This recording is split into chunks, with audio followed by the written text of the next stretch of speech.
Hello, I'm Ali Moore. Energy Efficiency Opportunities is an Australian government initiative to help our largest energy-using businesses meet the challenge of more efficient energy use. It's based on three good reasons. Energy efficiency is good for the business bottom line, and so for the Australian economy. Energy efficiency is good for the environment. It's one of the most cost-effective ways to reduce greenhouse gas emissions. And energy efficiency helps with energy security. It reduces unnecessary demand on our energy infrastructure. It's a rare win-win-win opportunity. We spoke to a number of senior industry leaders in Australia and overseas about how they make energy efficiency work for their organisations and how they're responding to the Energy Efficiency Opportunities program. But before focusing on the benefits, let's take a quick look at what got us to this point in the journey. Energy demand is growing in Australia and globally, putting pressure on energy prices and energy infrastructure. At the same time, it's becoming clear we need to reduce greenhouse gas emissions globally. The International Energy Agency estimates that by 2030, global energy needs will be 50% higher than today, with ABARE estimating a 60% increase in Australia. In China, India, everywhere, the picture tells us we need to be more efficient with our energy use while reducing the carbon content of energy supply. There's no simple solution, no silver bullet. The answer lies in using a multi-pronged approach, including energy efficiency, low emissions technology, renewables and fuel switching. So how do we get there? We know that we have around 1.2 million companies in Australia, and we estimate that 60% of business energy use, that's 40% of our country's total energy, is consumed by as few as 250 large corporations. Historically, there are systemic reasons why energy efficiency is not part of the core business plan for most companies. Now, the Australian government has introduced legislation requiring the largest energy users to look for cost-effective opportunities to reduce their energy needs. In theory, the potential for energy efficiency has always been high.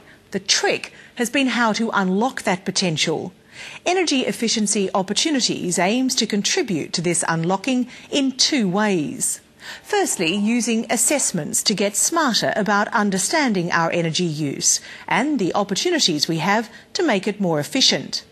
And secondly, using reporting to ensure the board and the public are aware of and give due consideration to assessment outcomes. So what are the implications to your business of taking a closer look at energy use? To help us find an answer, we spoke to several industry leaders. We started with a straightforward question. Why is energy efficiency important for your business? Well, when you take a look at Rio Tinto, we have a lot of large operations spread around the country, and we are obviously very major users of electricity. And therefore, essentially, it makes very, very good business sense. If we can use energy more effectively, it saves dollars and actually helps us improve our efficiency and our production. As a total organization, you'll find that by focusing on energy savings, you can't help but improve first-pass quality and also uptime of your facilities. So you get a more efficient operation, you get better quality. Energy can be up to 20% of our manufacturing costs. And if you look at it historically, how we've managed our cost base, we have tended to treat that as a fixed cost.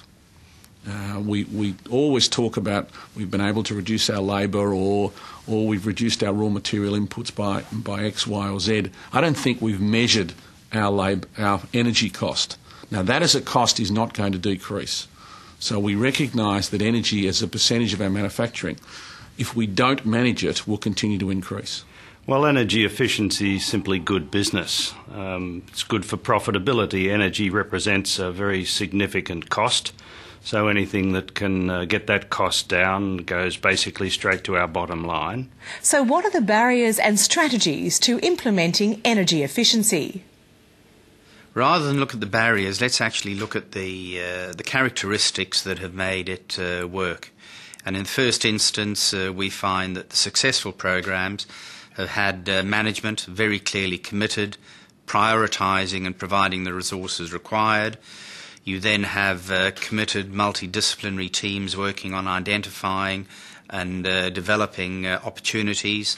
They in turn must have access to skilled engineering expertise so that they can help develop solutions. And of course, through all of that, you do indeed have to have programs that set targets, measure progress and celebrate success. In many parts of our business, there was not a sufficient application of risk weighting in investments. So we tended to chase higher risk, higher return projects and overlook perhaps lower risk, lower return projects, or projects that were perceived to be lower return. The second thing we found was that energy efficiency as a prize, as an activity, is very disaggregated. We realised that the only way energy efficiency could be transformational was to create a strategic imperative for the whole corporation. And that means aggregating all successes and all activities to the highest level. The third thing, which I now characterise as risk averseness to the unfamiliar. So when you haven't actually lived through a comprehensive, deep energy management program, you're not quite sure what it all means, and therefore you are risk averse to beginning one. In my experience is if you can get marketing, R&D, business management in the room and say, what does this look like from a business opportunity standpoint, you get a much different dynamic. So if it's all about business opportunities and the strategies are working, what have you achieved? We just flat out said no new net energy. And we got to 2003 and we'd reduced total energy in the company 7%. And production had grown 30%. You know, and people said, you can't do this. You just can't do this. Well, it was done. And we looked back and said, how much money did we save doing this? And it came up to be $2.5 billion US over the 13-year period.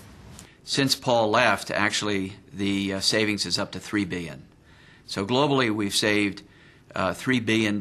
So from the beginning of 2002 to the end of 2005, 4 years of activity across BP, we managed to reduce, through projects, through interventions, around 5 million tonnes of greenhouse gases. More impressive are the financial numbers. If we add up the total investment in those 4 years, it's something like 220 million Australian dollars has gone into all activities. The net present value of all the savings achieved are something in excess of 1.3 billion. Given it's working that well for these companies, we asked the business leaders on our program for their key messages for you in responding to energy efficiency opportunities. The EEO is an opportunity. It's an opportunity to make the commitment to reduce your energy cost and be much more energy efficient. Secondly, that the compliance part of it, don't wait until the compliance part of it hits you in 5 years' time. So start now. And thirdly, you will need to resource it up front. You could take a sort of minimalist compliance approach, get it out of the way and basically refer to what you're already doing. I think that's a wasted opportunity. If my thesis that energy efficiency is good business holds, and I really believe it does, then I would suggest embrace this and use the insights gained to improve your business. What we have here is a very broad-based initiative that, okay, it's mandated in the first instance, but if you really engage on that process, it will drive the understanding of your underlying processes, the underlying measurement systems that you need. And once you have that, they in turn actually will drive the identification and implementation of improvement opportunities that provide direct benefits to the business, as well as achieving the broader objectives of the nation. What might your approach be? We're talking about the chance to increase the productivity and competitiveness of industry and at the same time reducing demand on energy infrastructure and contributing to greenhouse gas reduction. Together, Australia's largest energy users can make a very real difference to our country's future. Thank you for watching. We asked our panel one final question. What is your vision for energy efficiency? I'll leave you with their answers. really the vision is that there is an organisation where energy efficiency and the commitment to reduction in energy use is absolutely embedded in the culture, very similar to the way that safety is embedded in our culture now. You're going to see energy efficiency becoming a way of life. It will have to become a core value of all corporations. It won't be optional. It won't be a program. It will be enduring.